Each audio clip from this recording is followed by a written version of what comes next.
Your mom played basketball with your head as a baby. Unfortunately, apparently Uncle Sam has an outerversal jab. I'm gonna go over why literally if he farts, Naruto dies. If he farts, Saiyan Saga dies for sure. What's going on, everybody? It's your boy, Jobbers and Goons. Sorry if my microphone is not as loud as usual. There's a lot of outside noise going around where I am, so I've elected to go with a different headset that doesn't catch any of the outside noise, and I'll keep the music down in the background. But today we have a very important video. This is the second installment to my Immortal Hulk comic review. This is where I take 5 comic issues at a time, go through each one, key moments, explain what's going on in the story, and give kind of a unique perspective compared to most reviews, because I'll also be doing some power scaling and talking about the implications of certain actions. But anyways, if you guys are a fan of Immortal Hulk, comic book reviews and content like this, or just a fan of my channel, smash the like button. We get to 200 likes, I will drop the next review of Immortal Hulk. Anyways, guys, thank you so much for your love and support. Subscribe if you haven't already, and turn on the notification bell. And with that being said, I hope you guys enjoy, and let's begin. So, we previously left off with Hulk catching a body. He fights a Toba amped / Green Door amped Sasquatch, has to put him in the dirt, absorb some of him, but realizes he absorbed some devil in him, right? Now, at this point, Banner's kind of reflecting, as ever since that incident, he has not allowed the Hulk persona to surface. He is keeping it behind this almost pseudo mirror in his mind. He states that by far, this Hulk, which he assumes at this point had absorbed some sort of demonic power or entity from the likes of Sasquatch, he believes that this is the strongest version of Hulk he has ever dealt with. Like, this Hulk is stupidly broken. And not only this, Banner comments on his intelligence. He's like, perhaps the scariest part about this Hulk persona is that Banner thinks he's smarter than Banner. He's like, this Hulk, it might not be the scientific and laws of logic type of smart that I am, but it's smart in instinct and like passive thinking. It almost has a magical way of thinking, which again ties back into Gamma being not just some energy, it's mystic and spiritual in nature. It's magical as well. It's this stupidly broken force of power, and Banner realizes he's dealing with a force of power he has truly never dealt with before, and it's incredibly problematic to deal with. Now, what's interesting about the dynamic with this Hulk is how Banner honestly addresses it. He's like, look, I battled something clearly with the power of something dark, something demonic, something likely from hell. And he said when he encountered Sasquatch, beat his ass, he absorbed energy from him. Obviously, we talked about that. But it's not just energy. There's this unfortunate truth that there is a possibility he also absorbed something from the other side of creation. And the fact that's speculated by Banner kind of goes to show you how OD this Hulk and his absorbing capabilities truly are. Next, we have, like in the comics, discussions about the one below all. Now, this is a discussion going on between believers, shamans, non-believers, those that are spiritual, stuff like that, right? It's a big back and forth dialogue. They are talking about what potentially could have taken over Sasquatch, and the fact that there could be something insanely powerful, dark, and demonic out there. In fact, they get into the idea of the one below all. This concept that beneath the face of creation, beneath all things, is a being such as the one below all. Now, the one below all is capable of, like, absolutely violating a lot of things, giving the inherent power of such a speculated god slash demonic entity. So bringing this into play was especially crazy, given the fact that they're like, no, this is very well might be the cause of all the bullshit that's going on. We then shift over to a confrontation between Banner and the Avengers, right? This is fucking hype. Smash the like button if you haven't already, just because we're about to get some wild moments. So, Banner, and he doesn't seem too entirely surprised, gets confronted by the Avengers.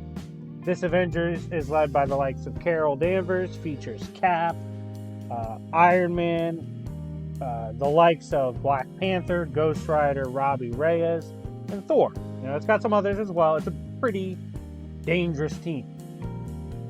Banner's like, yo, I'm kind of shocked you pulled up on me. Avengers are pretty good about not bothering me. And Carol's like, look, you've done a lot of bullshit lately. We honestly have to address it and decide on your fate, because as Hulk, you have helped save the world, but you've simply done too much bullshit. Like, we have to see what's going on with you. We got to take you in. And he goes, okay, that's cool, but I need this team to understand something.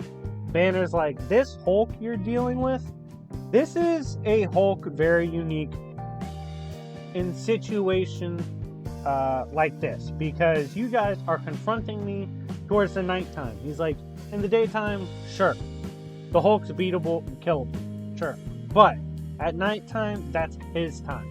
That's the time of the shadow. He's gonna come out and fuck everything up. And Captain Marvel's like, yeah, we know this. We've been studying the patterns of the Hulk. We see that in your particular state, Hulk has been coming out at nighttime. We're ready for that. We don't want to kill you and punish you for the Hulk. You don't have to die. Banner doesn't have to die because of the deeds of the Hulk. And Banner kind of looks at her and goes, that's my secret, Carol. I'm always dead.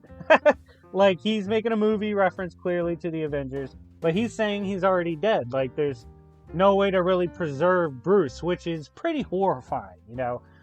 The idea of a Hulk walking around with this more of a shadow, a shell, a memory of Bruce rather than Bruce himself, which he was kind of alluding to there, which made it very intense for the readers.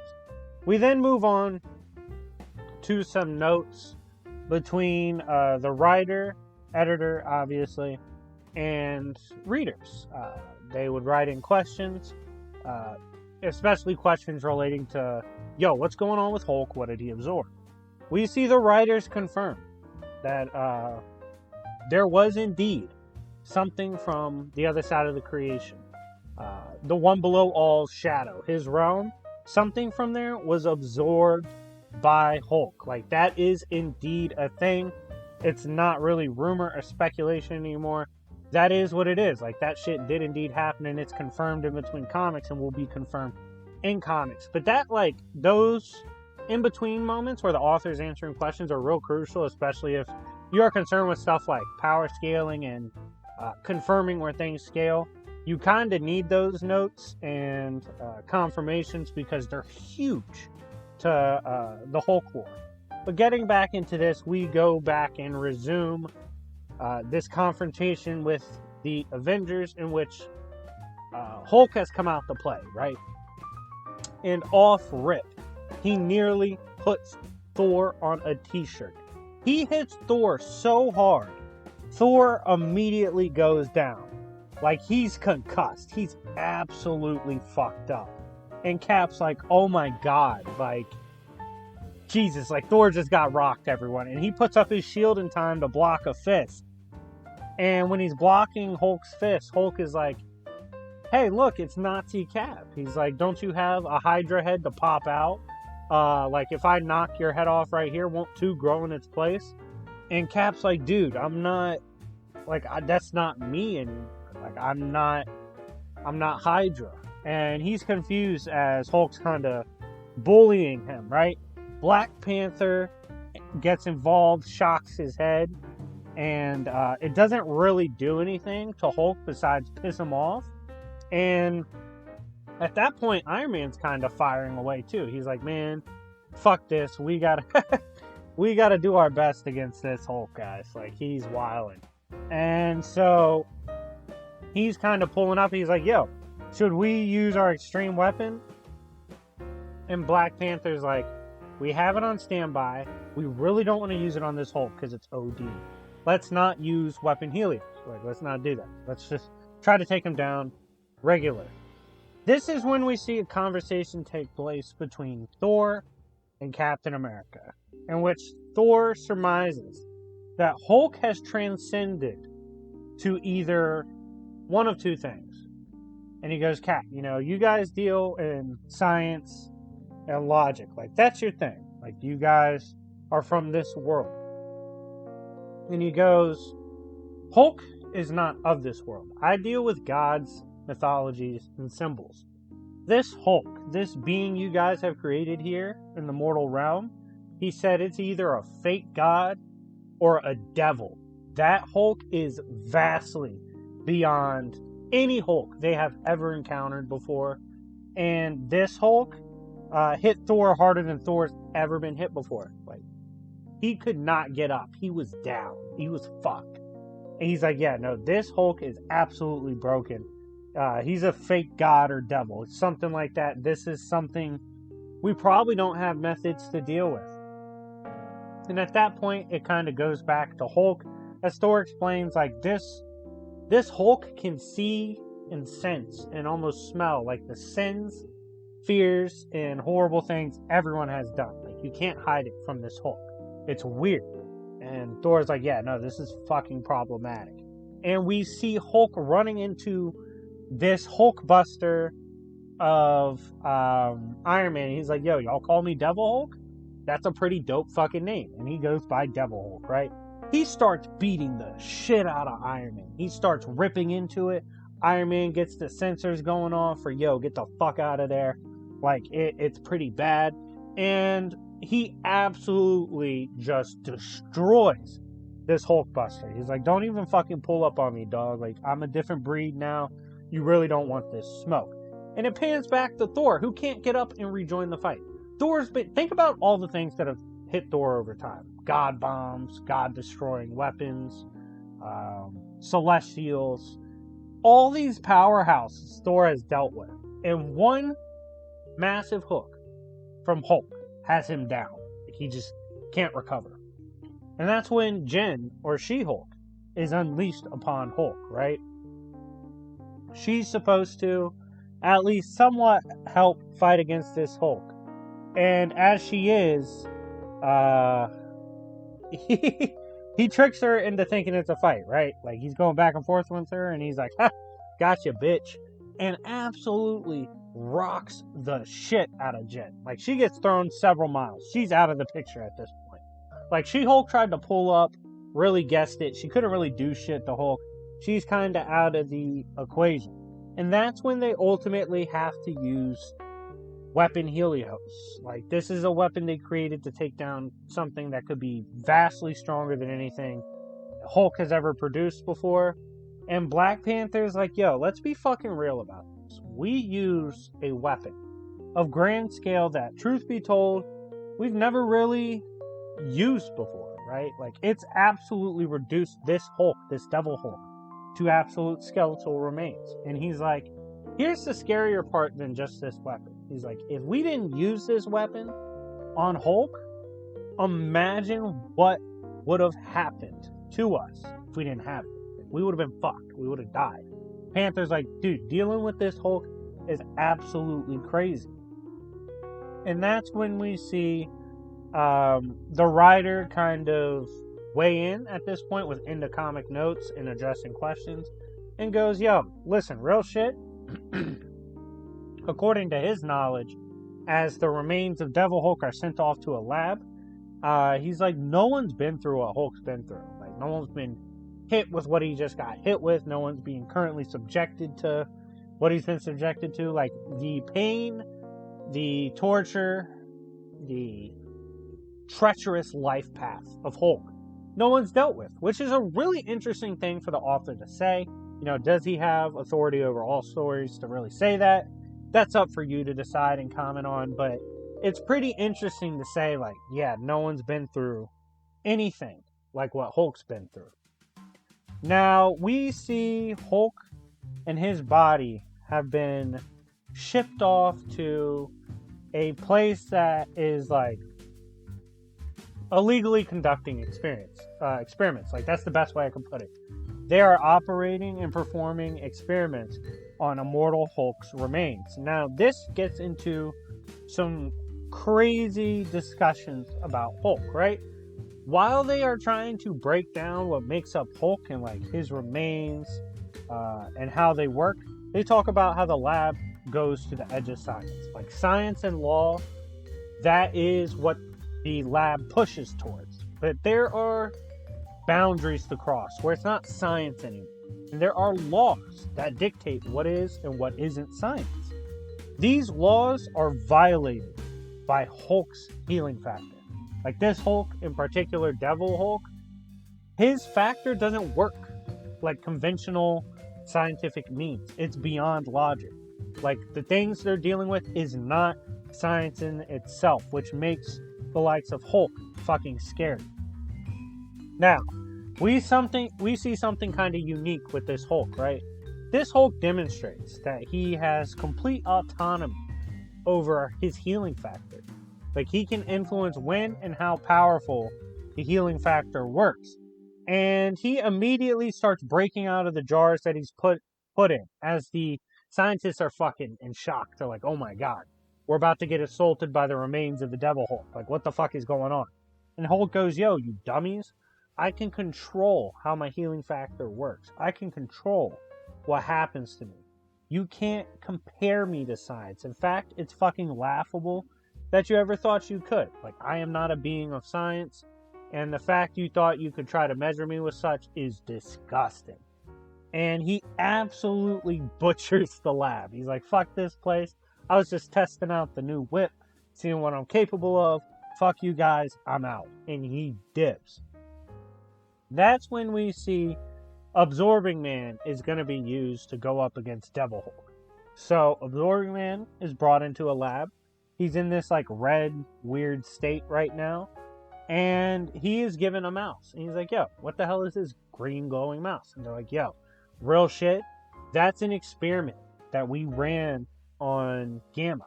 And Hulk has this weird absorption shit going on. But we know you are the goat of absorbing shit. So what we want you to do is like absorb that and let's see what the fuck happens, okay? We're going to pull up on the kid. So Krill's like, alright, whatever, fuck it. Another Tuesday, let's see if I can get it back. He absorbs the Gamma.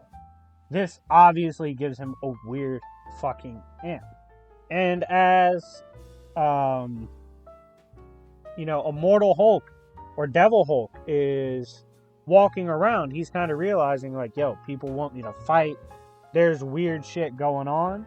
And that's when we see Red Creel drop in as like Hulk's like, yo, someone's trying to get someone to fucking fight me.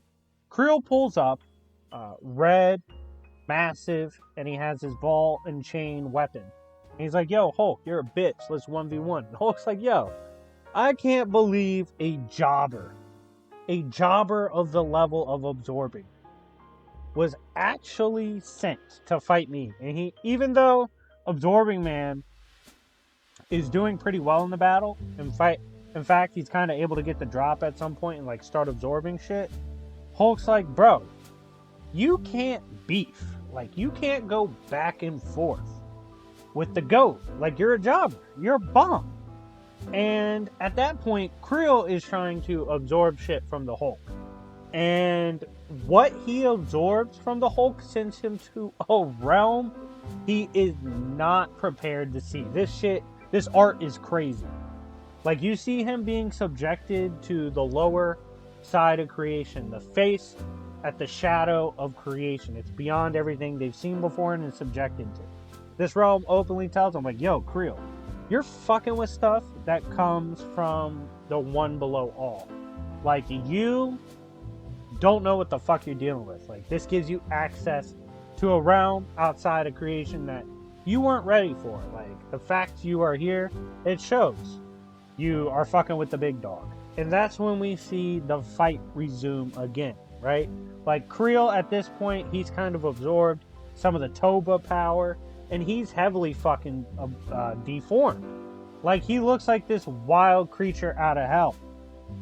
And Hulk is like, yo, I know you're absorbing devil powers. You think you can fight the devil? Fuck you, though. Like, I'm not losing to a jobber. And Hulk starts spinning the block and beating up this deformed Creel. And at that point, the fight's actually interrupted by a shot. That's right, a cyanide bullet is fired at Hulk, cracks him in the eye, and like fucks his eye up for a little bit. He's like, yo, who the fuck is shooting at me? Like, what the fuck is going on? I'm gonna be honest, I thought this was kind of stupid. I'm like, why the fuck is a cyanide bullet so special? Why would it hurt the Hulk like that? I thought that was kind of dumb. Let me know in the comment section down below what you thought of that, but it pissed Hulk off, right? He's like, no, that shit's not gonna stop me. I don't know why the fuck you shot that at me. And at this point, we get to see how much gamma there is in Devil Hulk, right? Like, he's fucking zooted to the gills. There is so much gamma within Devil Hulk that the gamma can literally be used to open a hell, like a gate to true hell. They use this power to go ahead and funnel a doorway to hell, as we see in disgusting fashion. Like, Creel's like ripped open, used as a gateway. And they hop through as this skinny Devil Hulk is like, yo, I'm fucking leaking right now, but there's this door, the green door. We should be able to get through there, because like the way Creel's absorbing gamma from the ground, as this is ground zero of where the gamma explosion went off, Hulk's like, nah, we can use that fucking explosion power from him and we're gonna get through. And they're like, yo, what's gonna happen if we get through? Like, what's happening? And this is when we see, and it kind of wraps up comic 10, as we leave off in a crazy place, as Hulk kind of turns around, looks at everyone involved, and literally says, welcome to hell. As this concludes the comic review of Immortal Hulk issues 6 through 10, aka episode 2 of the comic review. Now, I thought this fucking 5-issue run was crazy. New additions to the lore, the fact he could casually bolo Thor, everything is nuts. Learning about Toba getting fleshed out in this manner was absolutely crazy to see. And yeah, I think Immortal Hulk by Al Ewing is an absolute banger of a comic book run, and I want to hear what you guys think in the comment section down below. And if you're a fan of it and you want to see me cover issues 11 through 15 and continue, smash the like button. 200 likes and the next part will drop. But anyways, guys, thank you so much for watching. It's been your boy Jobbers and Goons, and I'll see y'all later. Peace.